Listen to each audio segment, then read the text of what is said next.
Bon, Jean-Luc, ça me tenait à cœur de t'avoir à côté de moi, je suis fier. Parce que je pensais pas arriver à t'attraper. Mais bon, c'est déjà pas mal. Tu vois, comme quoi, tout arrive. T'es un oiseau rare et difficile à attraper. Alors, dis-moi un petit peu ton pédigré. Avant d'arriver à faire la piste, qu'est-ce que tu faisais avant? Alors, j'ai eu une carrière de pilote de motocross avec des 3 places de vice-champion de France. Et enfin, pour pas rester pouli d'or, j'ai eu enfin un titre de champion de France en 84. Derrière les pilotes comme Yannick Carvela, Jackie Dimon, Jackie qui m'a bien embêté, qui m'a bien gêné. Les casse-couilles celui-là. Les titres de vice-champion sont malheureusement à cause de lui. Un petit peu à cause de Jackie et puis Yannick aussi. Voilà. Et puis après, rapidement, comme tous les pilotes de motocross, on pense à la reconversion. J'ai pensé assez tôt, parce que j'ai eu une école de pilotage aussi, branché Supercross déjà. Et puis, le 28 mai 87, sur ma dernière année de parcours, le jour de mon anniversaire, je crée le championnat de France Supercross à Régade, lieu mythique du Hawksbury. Je savais pas ça. Ouais. Dans un petit village de 200 Corrèze. habitants, où maintenant on connaît bien le Kenny Festival. Et puis 3 ans après, on est au Parc des Princes. Donc on a, avec notre modèle, JMB, qui, alors on était tiré par JMB, qui était prêt à partir aux États-Unis, et puis tiré par le fait d'amener, j'allais dire, le motocross en ville, ouais. Vers les spectateurs, parce qu'il ne faut pas oublier que les spectateurs vont vers le motocross étant à la campagne, donc il y a un vrai déplacement à faire. Nous, on rêvait que notre sport puisse arriver dans le milieu urbain, et pourquoi pas dans les stades, parce qu'on voyait, il n'y avait pas les réseaux sociaux, mais on ne voyait tout ça qu'à travers Moto Verte, ou même Moto Revue, le fameux jeudi sacré, on allait tous au kiosque acheter Moto Revue pour dévorer les 2 pages qu'il y avait sur l'actualité sportive. Mais c'était riche, c'était 2 pages très riches. Voilà, donc 28 mai 87, oui, on crée le championnat avec 5 épreuves. Le premier indoor était à Orléans, parce que rapidement, le Supercross supporte même pas bien le mauvais temps. Et rapidement, il a fallu trouver des villes qui acceptent cette discipline. Et Orléans, alors pour l'anecdote, Orléans, c'est là où Fred Vial, le papa de Tom, s'est révélé, parce qu'il a gagné une manche en 125, mais il était trop jeune pour faire Bercy. Donc, bref, voilà. Donc, ça remonte à très très loin. Ouais. Mais en tout cas, voilà, le premier Supercross indoor en France, ça a été Orléans. Ouais. Ok, cool. Donc, on était dans des villes déjà, dans des noms de villes, avant de faire Marseille, avant de faire Tours, avant de faire, on m'a mis sur Paris, puisque je parlais tout à l'heure du Parc des Princes. Voilà. Donc, tu restes quand même un grand acteur de tout ce qui s'est passé derrière, parce que tous les pilotes champions du monde qui sont arrivés, on est passé dans ton championnat, dans tes mains, dans tes courses, et bien plus que ce que tu crois, je pense. Et c'est surtout que tu as vu des tas et des tas de pilotes, des tas et des tas de talents qui ont réussi, qui n'ont pas réussi. Il y en a un qui est de chez moi, qui m'a beaucoup marqué, et que je m'en veux qu'il n'ait pas réussi, parce que c'était un prometteur, c'était Pluchot, Mathieu Pluchot. Tu te souviens de lui? Ouais. Il roulait Yamaha Motor France en 80. Ouais. Et il était chez Villemain et il faisait du Supercross. Ouais. Le Sage, il y en a eu un paquet. Oui, bien sûr. Et puis le 80. Mm. Il y a Musquin qui a sorti une photo il n'y a pas longtemps, où il y a, sur la photo, il y a Paulin, Marvin, Souberas et Aranda. Et ils ont roulé à Bercy en ayant fait un mini-stage avec Olivier Robert. On avait accepté qu'il fasse une manche à Bercy, les 80. Et il y avait eu un vrai entraînement accompagné pour pas... C'était super bien, ça. Ouais. C'est dommage que tout ça s'est passé à la trappe. Ouais. Et oui, passer à la trappe... nous, on a toujours continué. Nous, on propose... Oui. Je vais dire que on met à disposition la scène. La salle de théâtre, elle est mise à disposition. Maintenant, les acteurs... à l'époque, j'allais pas les chercher par la peau des fesses, ils venaient naturellement, parce qu'ils avaient un vrai besoin. Là, aujourd'hui, c'est même plus trop les pilotes qui décident. Aujourd'hui, il y a un pilote qui signe un contrat pour faire une saison motocross. Non, je te parle, les jeunes, en 80, l'éducatif.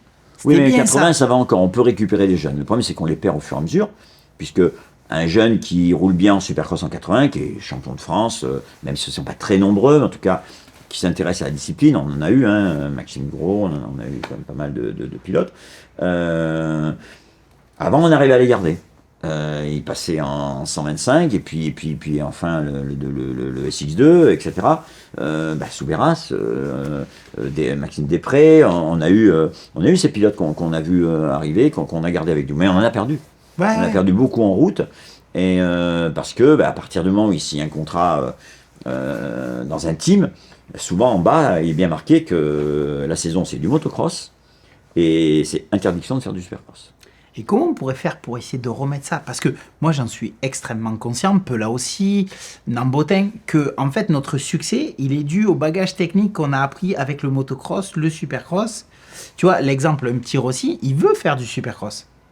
De toute façon, l'objectif... Il veut faire du supercross, mais je pense qu'il est chez GazGaz et qu'à un moment donné, il y a des gens au lieu qui diront si Rossi il est 3 ou 4 au championnat du monde, et même si Bercy se présente en fin de saison, même si, oublions j'allais dire, la prime il y a pas de problème, c'est même pas un problème, c'est pas du tout un problème d'argent. D'accord, on est bien d'accord. Il a le niveau, il pourra rouler, mais on lui dira attention. Attention. Pas question. Pas question. Ton contrat, c'est le motocross, le supercross. Voilà. Alors en plus, nous, on est là, on existe avec nos épreuves de championnat. Moi, quand je dis que la scène, elle est prête. Elle n'a jamais bougé d'ailleurs, hein. On a encore fait Clermont-Ferrand au mois de juin avec 15 000 spectateurs. On a battu le record d'entrée uniquement avec des pilotes du SX Tour il y a 3 mois. Ouais. Alors que le championnat il existe depuis 87. Moi j'en suis conscient, mais tu vois, alors... Donc les retombées pour les teams, non mais c'est un paradoxe. Mais les retombées pour les teams, elles sont excellentes parce que il faut qu'on a une très bonne visibilité. C'est pas compliqué à filmer. Les spectateurs sont présents. Parce que nous, notre rôle, si on n'a pas de spectateurs, c'est nous qui prenons le bouillon. Il y a des frais énormes. Monter un supercross dans le stade de Clermont-Ferrand, je ne vous fais pas un dessin. C'est énorme. Donc, on a un vrai calendrier. On a remis en route cette année Grenoble d'ailleurs. Dans la ville la plus écologique de France, il faut le préciser. Après 8 ans d'arrêt. Toujours dans la même salle? Toujours dans la même salle, dans le Palais des Sports de Grenoble. Je crois que j'avais rayé un peu le parquet une année. Peut-être bien. Ouais. Non mais voilà, donc après moi je serais tenté de dire j'ai envie de me tourner vers les 4 teams français parce que nous on met en place la scène, on met à disposition les pistes, on met à disposition les spectateurs, on met à disposition les retombées. Non mais je suis d'accord avec toi. Là où alors je pense que c'est aussi l'engagement d'un pilote.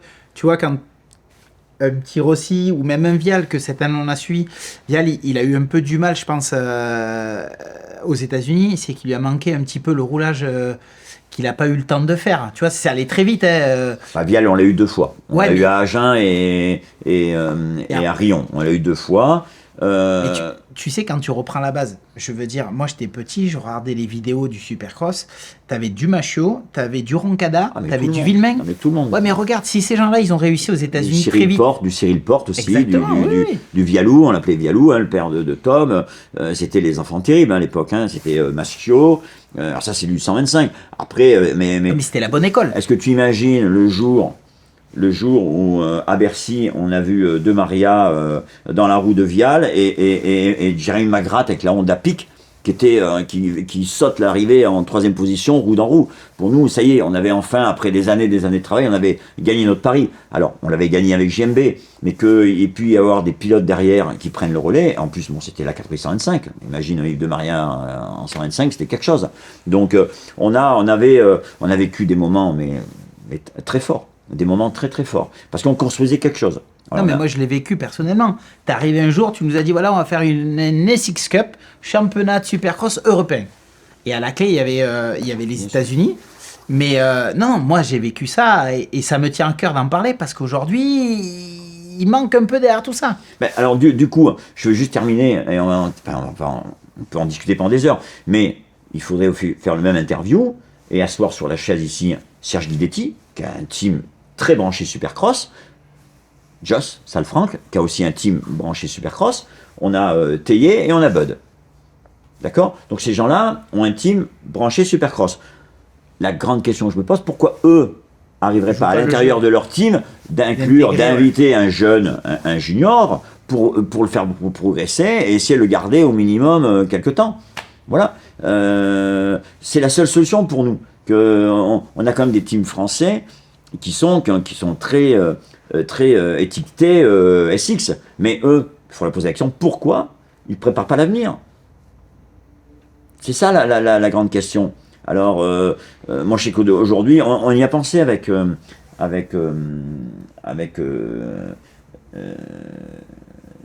Cédric Lucas, qui travaille chez nous, avec Mathieu, mon associé, quand on a fait l'académie.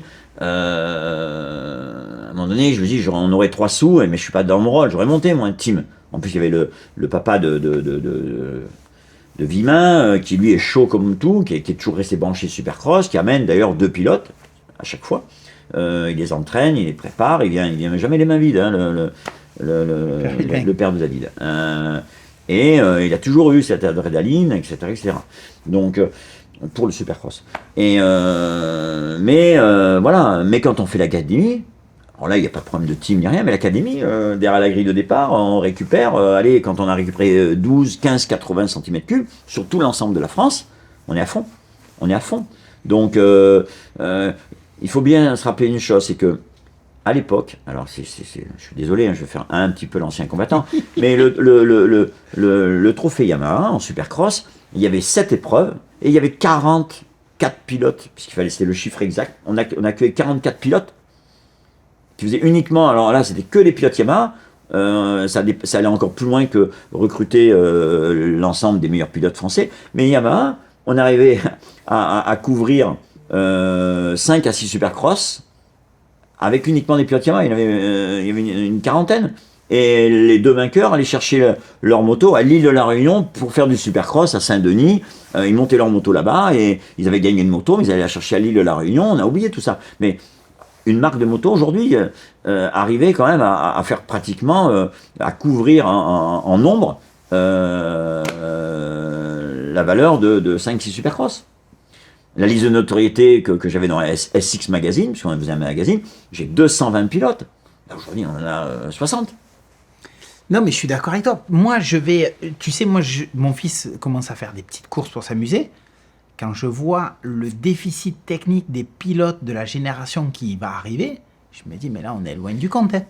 Alors après, il y a aussi, est-ce que les pilotes actuels ont le rêve américain comme l'avait JMB bien sûr, mais aussi il y a eu Pichon qui a suivi et Dieu sait qu'il y en a eu après. Oui, on a oublié Pichon dans tout ça. Ah bah oui. Mais nous, c'était du beurre. Alors, Michael, c'était en plus, moi, quand j'avais l'école de pilotage, j'avais une piste. Bon, Michael est venu 2-3 fois. Bon, alors, il est venu une fois, il pleuvait, il est reparti. Mais il était à l'écoute. On a passé des années avec Michael extraordinaire, avec son père. Alors, pas toujours simple, hein, parce que. Alain était dur. Mais. En tout cas, il a été Pichon qui se battait avec Yann Guédard. Yann Guédard, quand même, qui est journaliste aujourd'hui, mais qui a été tout bon. Tout à fait, ouais. Et en plus, bon, alors bien sûr, on a perdu deux gros événements à cause du Covid, qui ont Genève et Barcelone. Mais à Genève, il y avait du bon pilote et du Pasquier. Il y a aussi les Suisses avaient Ristori, qui malheureusement, bon, s'est blessé, mais les Suisses, dans leur tout petit pays, avaient réussi à drainer 2-3 bons pilotes, quoi. Et qui venait faire le championnat d'ailleurs. Non, mais tout à fait. Mais même un Sorby, je veux dire, faisait le Supercross, il s'est retrouvé chez Rodriguetin, il y en a eu, il y en aura une belle liste. Hein. Donc voilà, nous, encore une fois, pour vraiment répondre à ta question, parce qu'elle m'exaspère un petit peu, et en plus, là, aujourd'hui, 40 ans, bon, moi je suis encore là, donc effectivement, on n'est pas beaucoup à avoir vu les 40 Supercross. Bon, moi j'ai fait les 5 premiers en tant que pilote, et après, ben, je suis arrivé à l'âge de retraite, entre guillemets, 28 ans. À l'âge de travailler. Voilà, et je me suis mis à tracer les pistes. Bon. Mais aujourd'hui, c'est un constat. Je peux comprendre qu'il y a un constat. Parce que pour moi, tu sais, on a comment t'appelles ça? On a tous ces champions. Pour moi, c'est un patrimoine français. Et en fait, on les utilise pas. Tu sais, ce patrimoine français, une délégation de ton académie, les 3 meilleurs, ils gagneraient un séjour aux États-Unis avec David Dumoulin encadré, qui les ferait un peu rouler, qui leur ferait goûter un peu le gâteau américain. Oui, mais ça a marché quand le pilote il est très jeune. Je te dis, à partir du moment où s'il est accaparé par un team comme Guidette, très bien, la vie est belle, puisque dans son programme, lui, il est présent sur les épreuves du championnat. Mais il y a très peu de teams qui vont s'investir uniquement pour le championnat de France de Supercross. Il faudra quand même que le pilote il fasse du motocross. Nous, Oui, mais tu peux faire les deux, on le faisait avant, tu peux encore en faire. bien entendu qu'on peut faire les deux. Parce que le constat... Fort heureusement, oui. Ouais, mais le constat, il est violent. Il y a 2 ans, quand vous avez fait venir Keroli et Fèvre, vous avez été obligé de baisser un peu le niveau de la piste, parce que nos pilotes, ils n'ont pas le bagage technique qu'il y a eu dans le passé. Oui, bien sûr. Je veux dire, moi, quand je roulais, tu m'as jamais fait de cadeau. Il y avait des séries de hoops qui étaient faites pour les Américains. Et là, vous avez dû vous adapter aux pilotes européens. Oui, parce que ce sont des pilotes de renom qui voulaient bien venir rouler. Alors, c'était la période Covid, c'était très compliqué. Moi, je voulais à tout prix. J'ai poussé énormément auprès d'Éric Perronard et Xavier pour faire cet événement. Mais tant pis, il faut le faire. Oui, mais le constat, il est quand même violent. Oui, mais bien entendu. Bon, Quoi, mais ça n'a pas empêché Fèvre de se blesser, malheureusement. Alors ça, c'est la tuile. C'est la tuile. Oui, mais... Bah oui. Ouais, mais l'erreur, elle est inadmissible. Toi qui es... Oui, bon. Ouais, mais à un moment donné, Oui, bon, moi je veux pas juger, bon, bien sûr qu'il y a une erreur.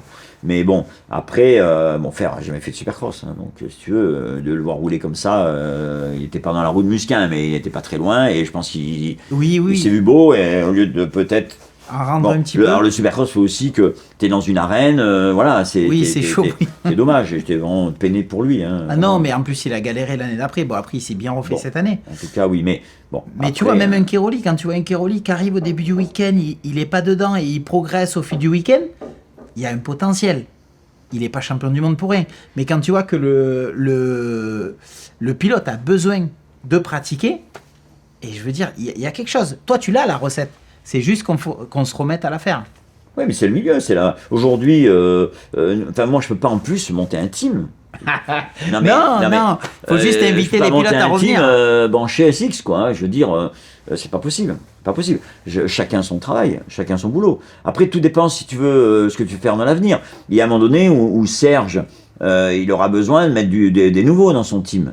Sauf s'il arrête dans 2-3 ans. Mais bon, Aranda, tu sais, quand on est arrivé à Grenoble il y a un mois, on avait arrêté Grenoble pendant 8 ans. D'accord ? Et on s'est dit, qui avait gagné le dernier Supercross il y a 8 ans ? Aranda et Tomado. Et on avait encore 8 ans après Aranda qui était là avec Tomado. Tout à fait, ouais. Donc ça nous a fait rire parce que finalement, 8 ans sont passés, mais on a toujours les mêmes. Voilà. Bon. Tout à fait. En tout cas, merci beaucoup d'être venu, d'avoir sacrifié un peu ton temps sur ce week-end. Avec plaisir, Antoine. Ça m'a fait plaisir de parler avec toi. Aussi. Bon. Merci beaucoup. À bientôt à Regan.